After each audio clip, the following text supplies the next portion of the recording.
Hello and welcome to Toothless Tesla. Earlier in 2021, the Hong Kong police stopped a convoy of 45 supercars. These were mostly Porsches, Ferraris and Lamborghinis. They were suspected of illegally racing. Now, Hong Kong is a strange place to own a supercar. I mean, why buy supercars in Hong Kong?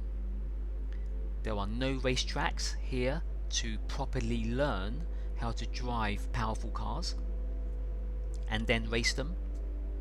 The speed limit of the fastest stretch of road is only 110 kilometers per hour.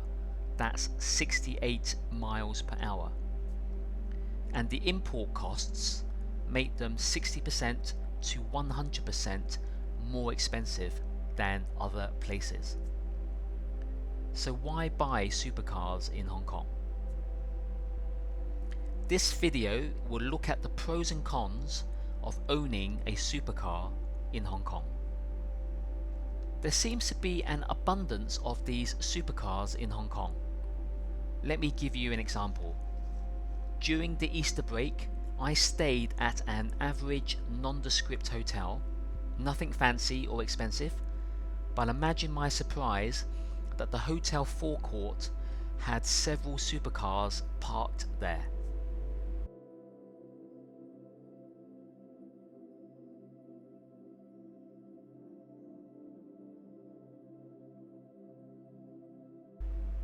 When I went down to the underground car park, there were Tesla destination chargers available. And since I was a hotel guest, my parking and charging fees were free.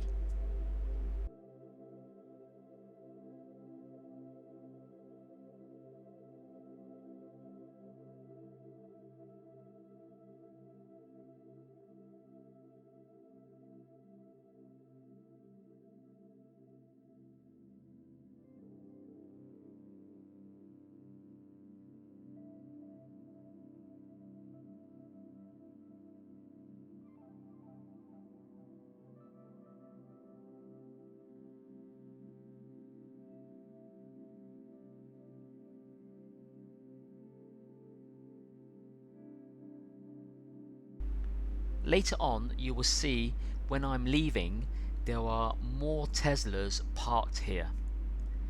They are probably waiting to charge since, and my regular viewers to my channel will know this, there is always a high demand for superchargers here in Hong Kong.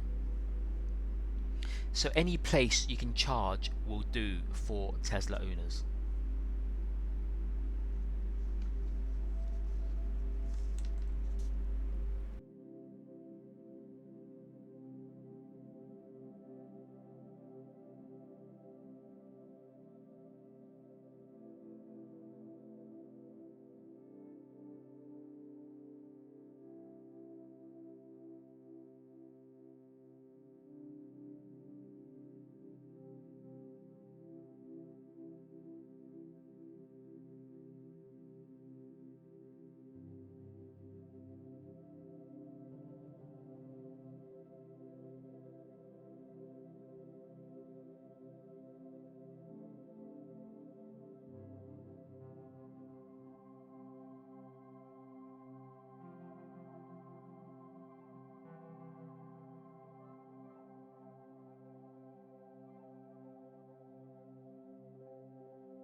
It's no longer a real surprise to see supercars in Hong Kong.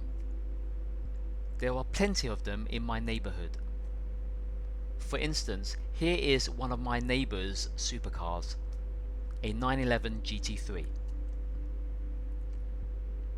And as you can see, it is parked in a normal parking space, just like where my Tesla is parked.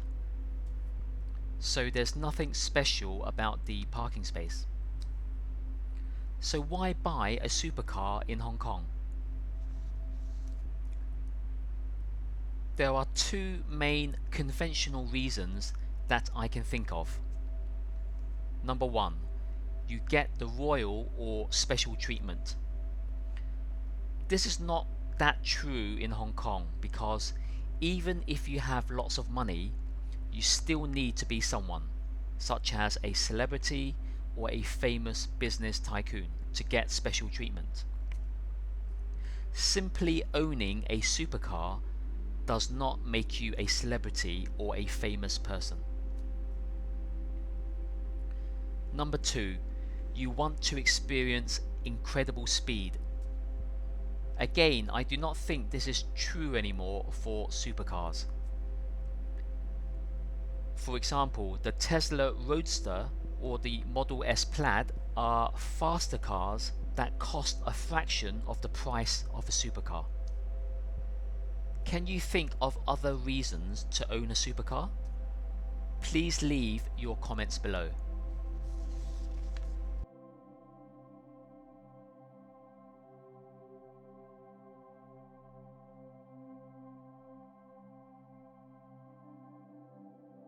Here are some bad reasons to buy a supercar in Hong Kong.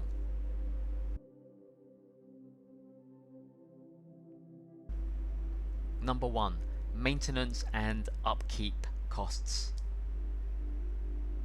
Supercars need constant tuning, they have high insurance premiums, and they also need safe parking spaces. In Hong Kong, owning a parking space costs just the same, if not more, than owning a supercar.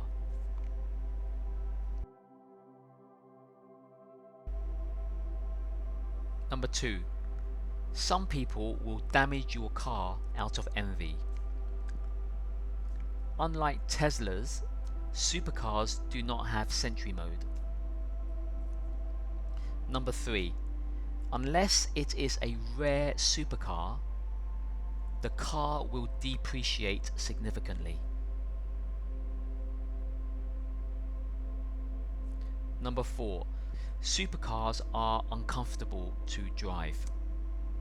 Due to their low suspension, you will feel every pothole and speed bump on Hong Kong's roads. My Model S has air suspension.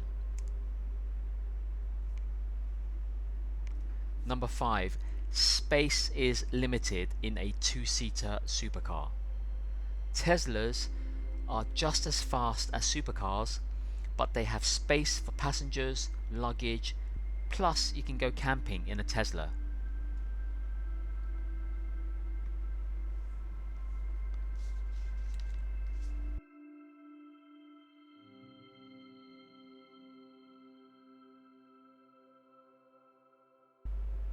So those are my pros and cons in buying a supercar in Hong Kong. I think there's no comparison really. I would rather have a Tesla because it would be so much easier to own and so much more fun to drive in Hong Kong. I would rather have a Tesla. What do you think? Please share your comments below.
Thanks for watching and stay safe.